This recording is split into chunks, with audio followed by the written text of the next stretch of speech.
Hello and welcome to In the House, your current affairs program about Parliament. We've been away for a while, but we're back and we're hoping to be able to give you what you've been looking for. Parliament has been in for a while. You know it's a new Parliament. A lot of dynamic things are happening, and we're going to be looking into some of those things. In this meeting, it started off with quite a few issues, and we're going to be talking about that.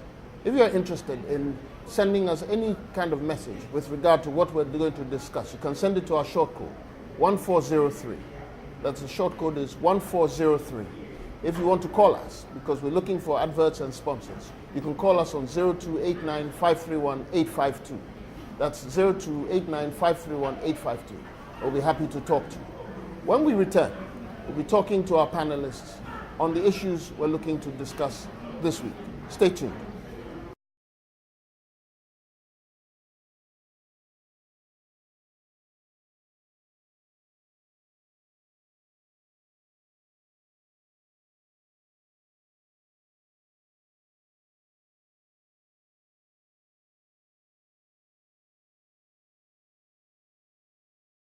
Welcome back. If you just tuned in, this is In the House, your current affairs program about Parliament. Yes, we're back, and we're starting off with some very interesting topics. But before that, as usual, we're going to be looking at what Parliament has been up to since their second meeting in this Parliament.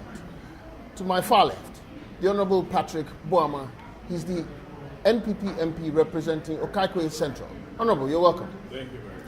And to my immediate left is the Honourable Joe Gidisu. He's the NDC MP representing Central Tong. Honourable, you're welcome. Thank you. The history of this program has it that both of you have never been on this program. You, of course, because it's your first time in Parliament, and you, we just haven't had the chance to talk with you.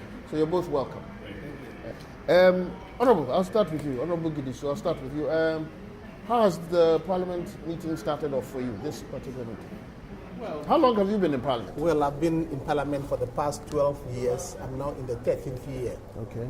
And coming back, especially for this session, I have had much of the time in my constituency, almost the greater part of the recess and into the weekends of the session. I've almost been going to the constituency. Okay.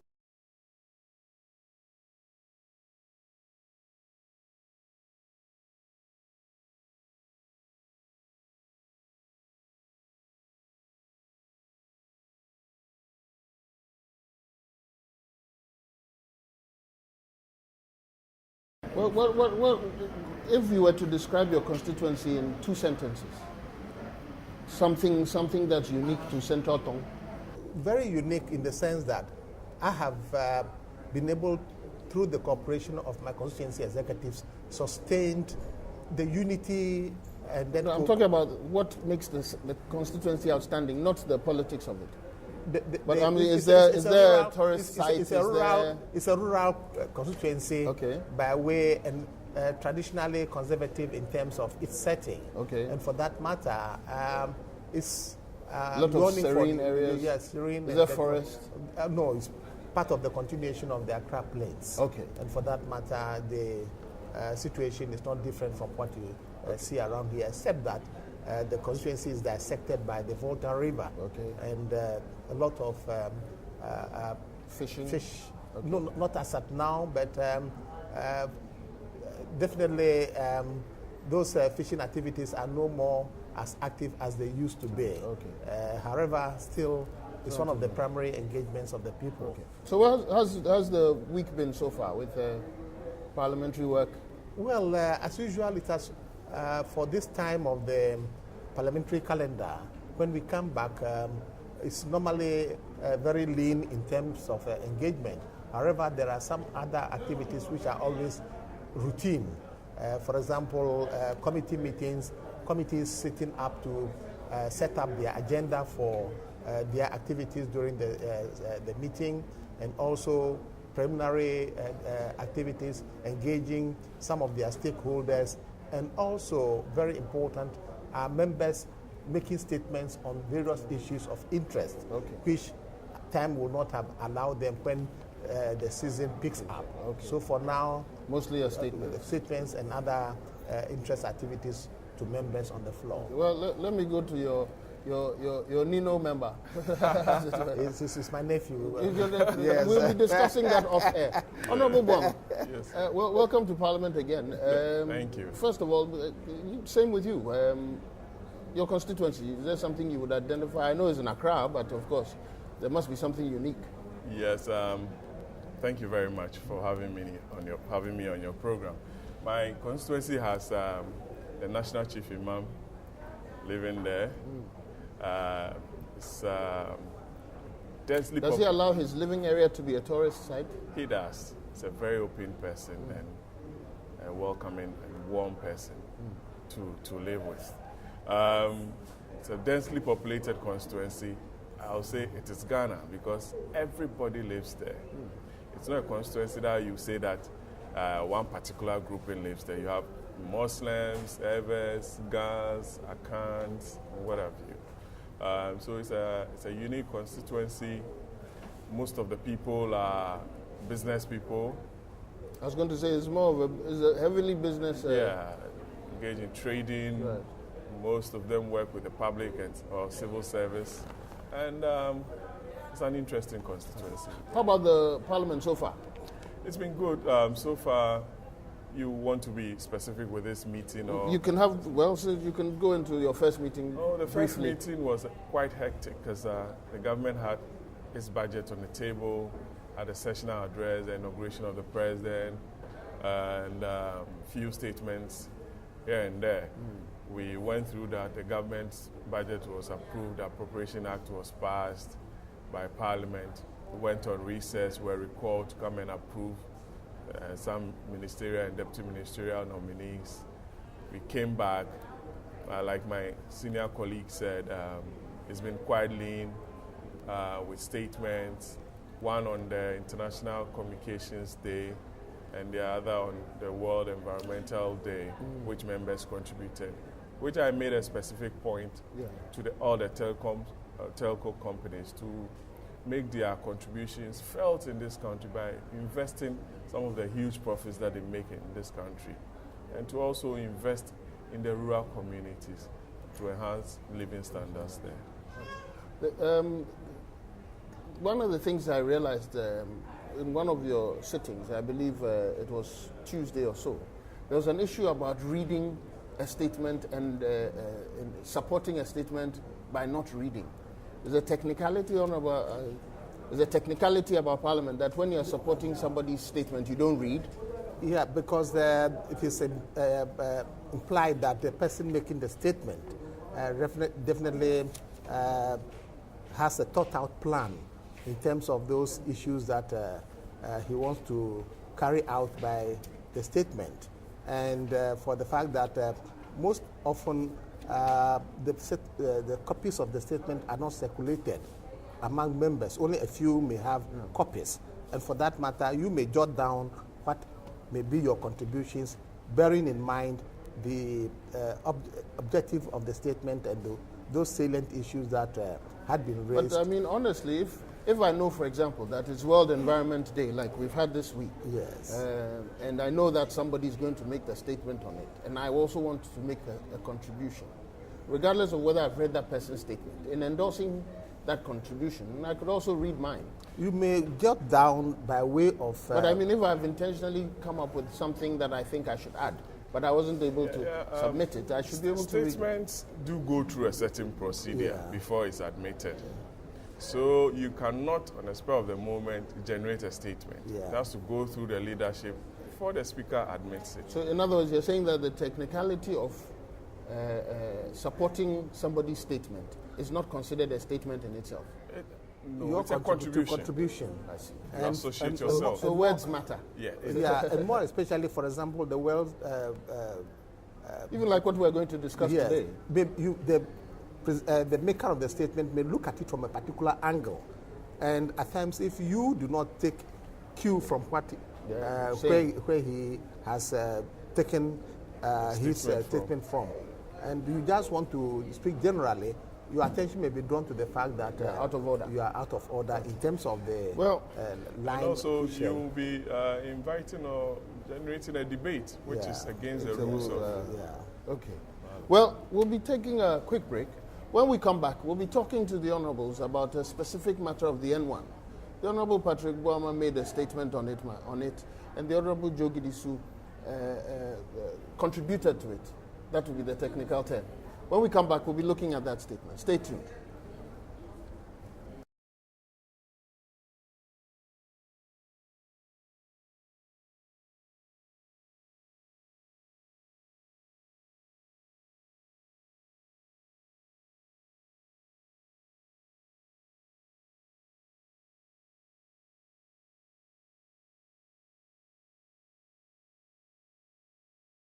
If you just joined us, this is In the House, your current affairs program about Parliament. And yes, we are back, and this is our first edition. We're hoping to follow Parliament through. On the panel today, we have the Honourable Patrick Boamah. He's the NPP MP representing Okankwe Central. And the Honourable Joe Gidisu is the NDC MP representing Central Tong. And we're going to today discuss a specific statement made by the Honourable Patrick Boamah. I will leave him to explain, first of all, what the statement in detail was about. And then we'll get into the meat of the matter. Honourable, you raised this matter of the N1 in a statement on the floor. What is it that you were looking to address? Thank you very much. You know, thanks to the Millennium Challenge Authority and the government of Ghana, the Americans gave us some money to construct a 6-lane highway from Tetekwashi to Malam under the Millennium Challenge, the compact that the government signed. So out of this beautiful highway was constructed. But the benefits are enormous, but it has also caused some lives or made some lives to be lost. For instance, about 40 or more people have died on the road. Some have gotten injured, accidents here and there. So the concern was from the constituents and also those who matter in this country for me to bring the issue to the fore, especially on the floor of Parliament, to, as it were, let the authorities that become aware of the carnage that was happening on the N1.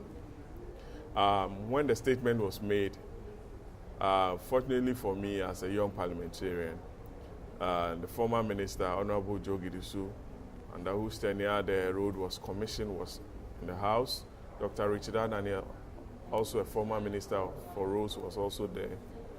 And the new minister for roads, Honorable Suleimana, were all in the House to add their voice to what everybody knew had become a thorny issue and a problem. The issues are that, one, I believe the engineers or the designs did not factor in some footbridges or interchanges. So it makes pedestrians cross the highway, which is a very long one in length and in width, making pedestrian lives difficult, endangered. And especially the physically challenged ones. When you drive on the highway, you see mummies or mothers carrying babies, old men wanting to cross because of the distance between the footbridges. But is it a matter of the design of the road, or there's a deeper problem beyond that? Because I noticed, for example, in your statement, the issue of pedestrians and their attitude. However, I don't notice that you blame us as pedestrians for not also paying attention to road requirements. Yes. You didn't blame pedestrians. I asked pedestrians also to be very cautious, to change their attitudes, because if footbridges and interchanges have not been made, that does not mean we should risk our lives in running across this highway. So that point was also made. Right. And also we asked government and the Ministry of Highways to also, as a matter of urgency, construct some more interchanges or footbridges to help curb some of these problems that is causing this carnage on the highway. Honorable Gidisu, he raised some issues with regard to design. Is that what you saw when you got to the ministry? Yes, very much. I think you saw that the designs had some shortcomings. That was a highway design. Very and we would have to appreciate the fact that that network is the first of its type in the metropolis, and for that matter, in our country within any urban area. It is a highway, unlike any of the inner roads in Accra Central or other parts of Accra. So the construction, the design is different from the design of any inner road that we might have been used to in the city. Being a highway, and if you look at the design of any highway, it is coterminous with the situation we have here. The unfortunate situation which came along with it was some of the peculiar absence of footbridges that people expect to be at vantage points. It did not, for example, take account of the fact that, yes, it is a highway, but it's being located within urban setting. And heavily densely populated areas for that matter. Yes. So, in a way, one thing also which has constrained some of these factors was that, yes, the Millennium Challenge account has a budget limit.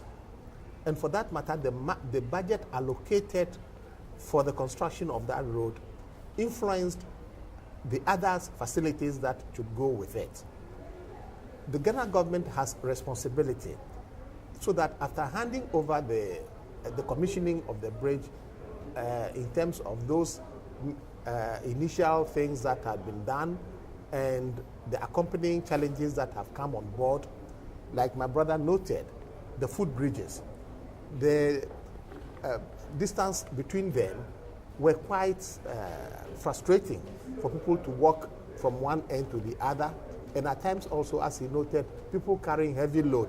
If you look at the design of the footbridges, did not take into consideration the fact that we have people who would be carrying heavy loads to walk across those bridges.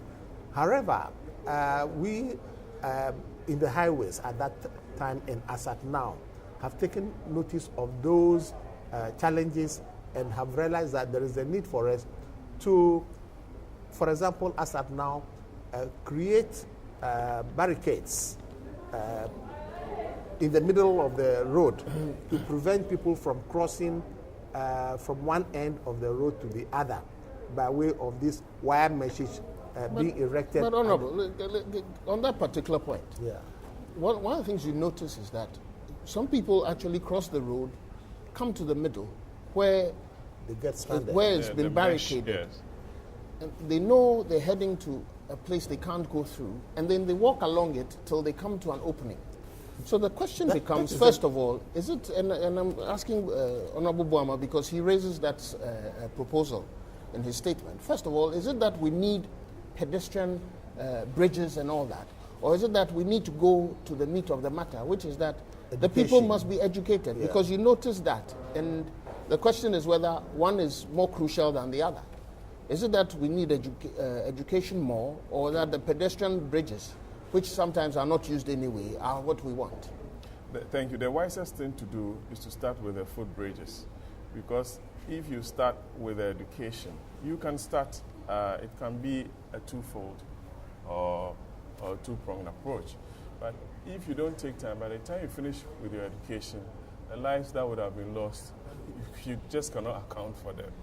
So, one, you start with the footbridges, and also continue with educating the populace as to how to use such a highway. Because sorry for cutting. In your constituency, especially maybe let's say the Abekan La Paz area, heavily populated. Previously, somebody crossed the street to visit an uncle or a friend. Now it's like a whole distance away, given traffic and all those things. What difference really is it going to make when you've put up the pedestrian crossing and they still think it's still further away? And there's still, in that particular area, there's still a lot of roads crossing each other, there's crossroads there. And technically, is it still going to work for us? Or is it that people should just accept the fact that you can't cross the road anymore. Engineering and technology has advanced so far that under bridges can be constructed. So if crossing has become a problem or constructing an interchange there will be of huge cost, an underbridge can be made for pedestrians to walk under to enable them cross over to the other side of the road. And then there's the matter of security. Well, we need to provide it. He has made a very important point, which is now the concern of the ministry, that a lot of our highways, we don't need to build, even the urban roads, to build overhead bridges. There should be underground bridges. And that may even create shops underground, just as what we have abroad. So that whilst people, as at now, people selling along the road could even now descend to the underground bridges, which will be well lighted during the day and during the night. And for that matter, the fundamental situation is a lot of the accidents occur as a result of human attitude. Just as he noted, and you rightly pointed out, that people used to walk across the road those days when it was just 2 lanes, but now 6 lanes. And their attitude is still the same. But we need to come to grips with the fact that the road is no more an inner road like it used to be in Abeka and across that area. It's now a highway. And for that matter, there is a need for us to accept and orientate our people's mind towards that. And that is the work of the Ghana Road Safety Commission. Okay. And they have been doing that, and but that is not a one-sided situation. All of us should have our hands on deck, like what you are doing. Your discussion is also. Well, we're going to take a quick break. When we come back in our last segment, we'll get into why this program would be interested in the road matter, because there are quite a few issues there. The Honorable Boamah raised the fact that, according to a report from the road safety, 339 accidents took place on that road, 248 people were injured, 94 pedestrians were knocked down, and 43 died. I even wanted to know whether it was 43 pedestrians or 43 including the car accidents. But when we come back, we'll get into it as we wrap up on this segment. Stay tuned.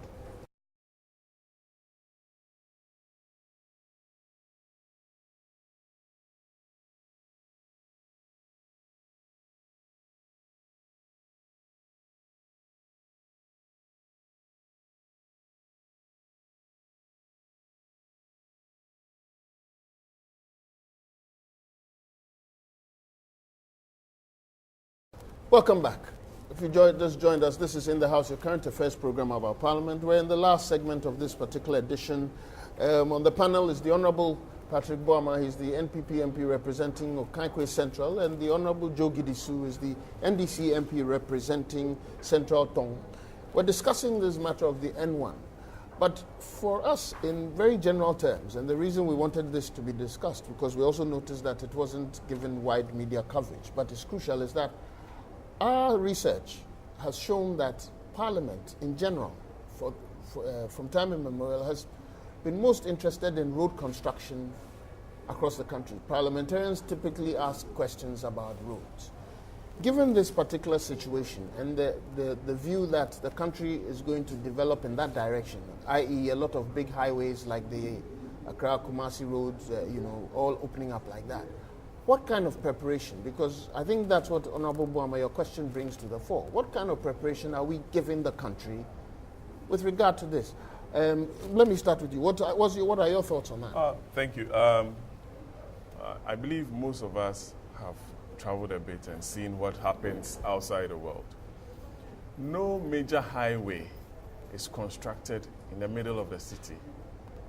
Most of the highways are constructed and with bypasses into the townships. So going forward, the Ministry of Roads and Highways must think about constructing roads or highways which doesn't necessarily have to pass through the cities or the townships, so that pedestrian lives and also safety of the citizenry is ensured. Because if you construct a highway in the middle of the city where people have become used to a certain way of life, then it will take you some time to educate them, to reorient them, for them to come to terms with the fact that things have changed. Are you planning to invite the ministry to Parliament to discuss this matter? Oh, the ministry... well, I think already it has been done. For example, you mentioned the... Honorable, you were minister. Yes. It's been done and we've lost 300 and some odd people. Yes. This is a very challenging situation. But if you look at other emerging road networks that we have, we do not take them through towns, most towns these days. For example, the Kumasi, the Nsawam Kumasi, Accra Kumasi highway. Yeah. As at now, we have bypasses at Nsawam, which is far removed from the center of Nsawam Township. And if you get to Nkoko also, that bypass. But it may interest you if you drive along those corridors to realize that people are starting I was about to raise the question. They are starting relocating. Yes. I mean, when you go through to the highways. When you go through the bread city, you miss out not buying bread. Yes. They are now relocating to those new highways being constructed.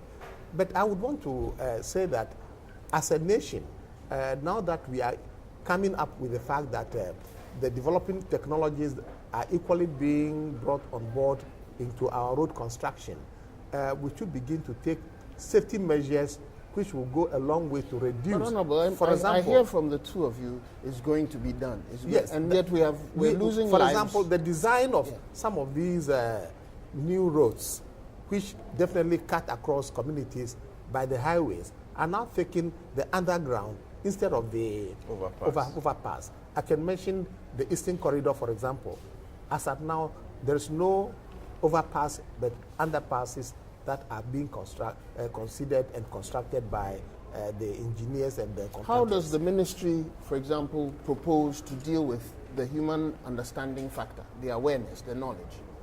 That I believe the road safety has to come in. Okay. They are mandated by law or under law to educate people as to. Are you going to invite them to Parliament to discuss this or something? You see, there's a committee for roads and highways, and they come to them to approve of their budgets. And I believe they must also help some of us to let them understand their roles and how to intensify their education when it comes to road usage. That's the and then secondly also, it should be a civic education program.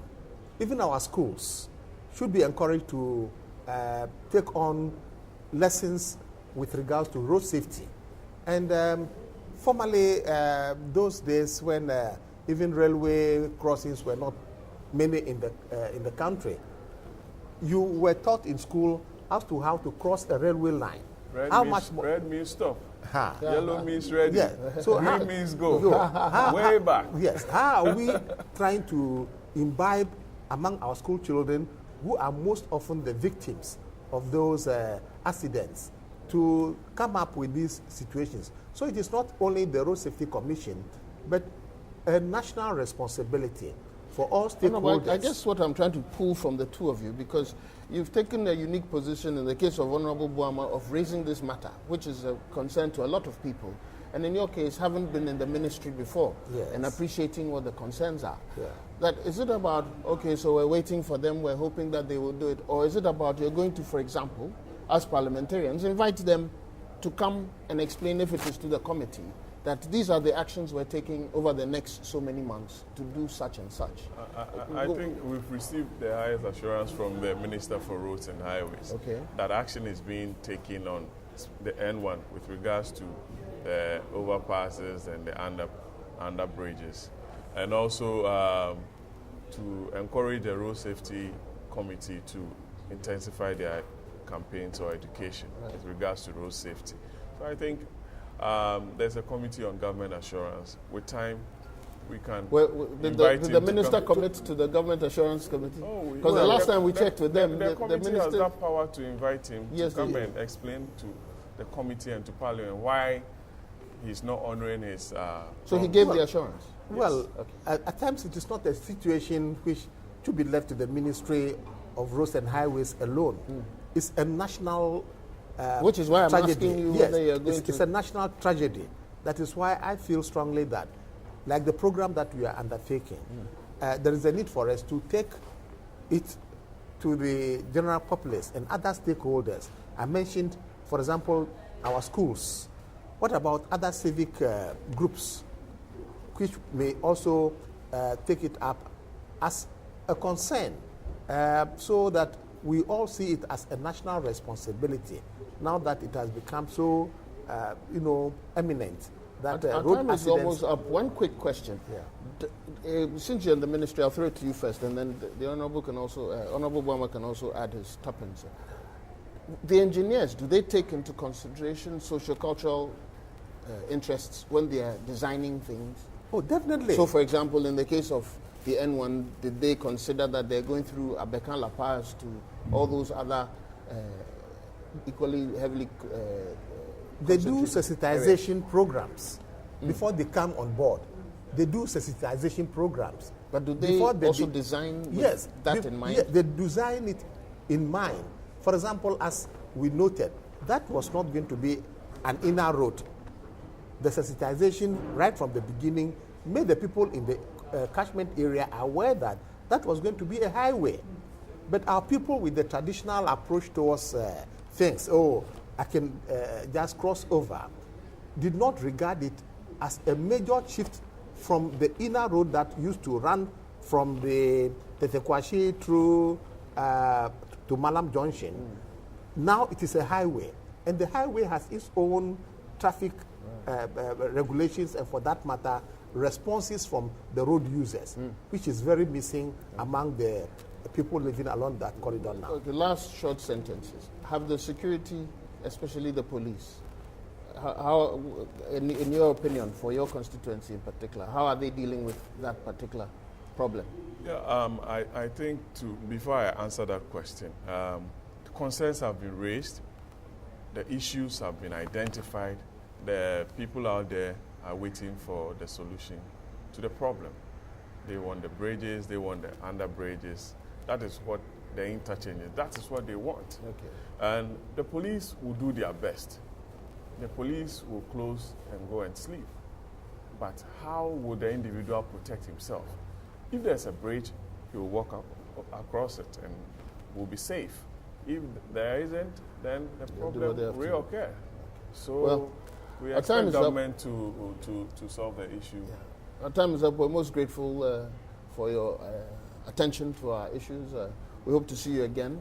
We've been talking to the Honourable Patrick Boamah. He's the NPP MP representing Okaikwe Central, and the Honourable Joe Gidisu is the NDC MP representing Central Tong. We've been discussing a statement made by the Honourable Patrick Boamah regarding the N1. And as you know, the Honourable Joe Gidisu has been the minister in charge of that sector over the last 4 years and has an insight into these matters. Of course, the idea was to also look at the whole issue with regard to the rest of the country and how we develop. We'll be back next week. If you're interested in sending comments about this, we'll send them to the members so that they know what you're thinking. You can send it to short code 1403. That's short code 1403. If you're interested in advertising or sponsoring this program, you can call us on 0289 531 852. That's 0289 531 852. We hope to see you next week. Have a nice week.